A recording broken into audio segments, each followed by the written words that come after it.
So today is the first day I don't have anything planned. So I thought I'd do a very quick video just to talk about my journey and actually how I got into a state agency in the first place. And then I'm going to go and play with the kids. Um, so I think my story is very similar to a lot of people's. I don't think anyone purposefully sets out to be an estate agent in the UK, and it's very commonly something that just happens and seems to stick and it seems to fit. But I mean, even kind of rewinding 20 years, when I was in high school, I had a desire to go into either the police force or the fire brigade. So that part of me is very similar today, in the sense that I very much kind of enjoy helping people, and that is my core why, the reason for everything I do.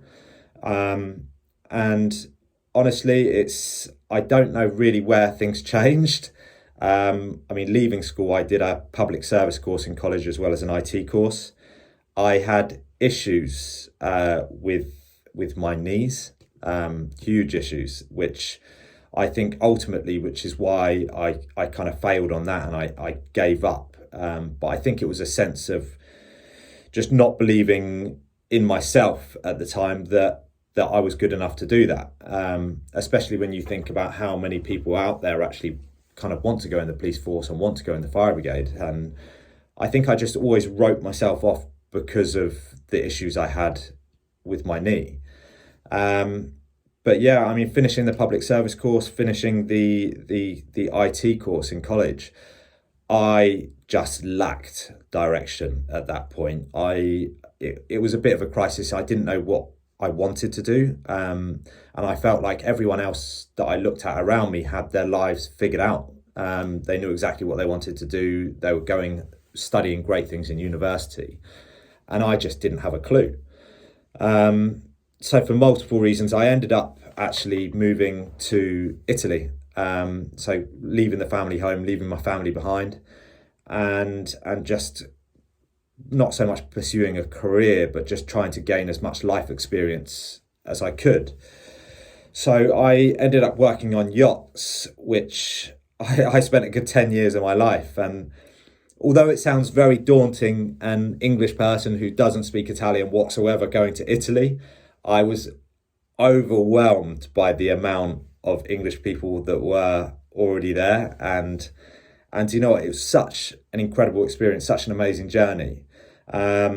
Met some absolutely incredible people, and it always felt like a job at the same time. But the way things are in Italy, but like, Italians work to live, they don't live to work. So their work is very much kind of tailored around their life in many ways, or they try and kind of tailor their life around their work. But the focus is always on life. And while it always kind of felt like a job, I knew that at some point in time I would have to come back. And I actually tried to move back multiple times. The first time I moved back, I actually got a job as a chef. I started working as a chef for a short period.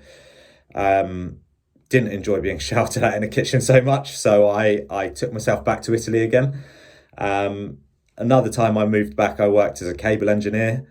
This was up in the north, up in Stratford upon Avon. Again, great experience. Just wasn't for me. There was too individual, and I never really kind of felt like I was helping people again.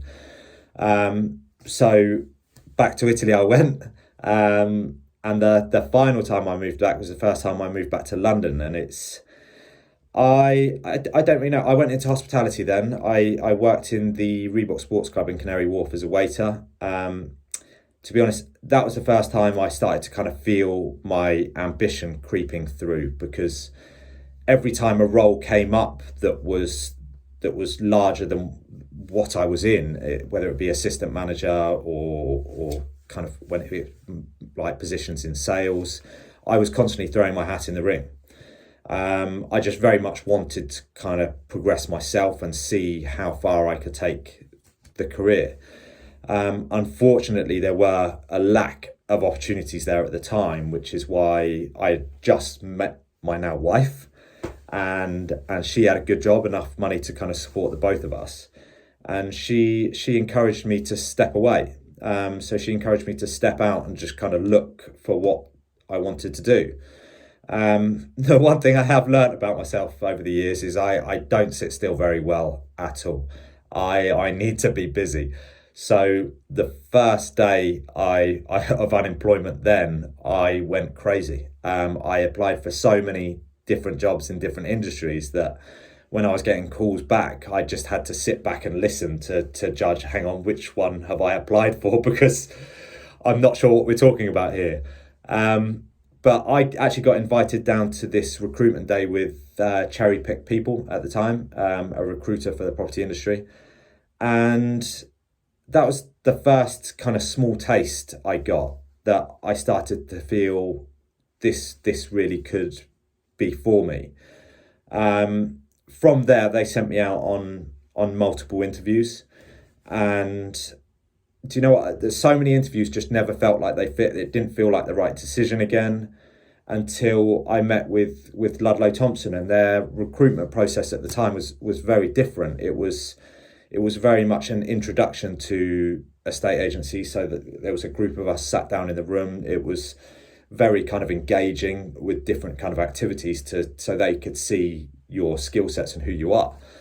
And it just felt like this is how it should be. So that was essentially how I got into it. And I've seen so many people come in at the same time that things didn't work out for. And I think for me, I was essentially lucky. I had a very good leader at the time, who kind of encouraged me, brought the best out in me. So, I mean, my first, I think 3 weeks in Ludlow Thompson, I made £24,000. It's for the company, of course. My first 6 week, I made 50. I literally smashed through so many different company records from best newcomer to fastest to stage 1, fastest to stage 2, to the point that they were kind of running out of options for me. So I got promoted to management within the company within 6 months, which I would never say failed, because I think failure only really happens when we give up on something. But the best way I can put it is I didn't know what I didn't know, and it didn't work out. But it was a great experience, and it from there it kind of allowed me to step back and then learn what kind of I should have been doing or what I didn't know, and it allowed me to kind of be so much better when I went into management for the second time. But essentially that was my journey. It was by accident, but I wouldn't change a thing. I very much enjoy what I do. I very much enjoy helping people, and the more people I can help, the happier I become. So if there's any help or advice that anyone needs, please reach out.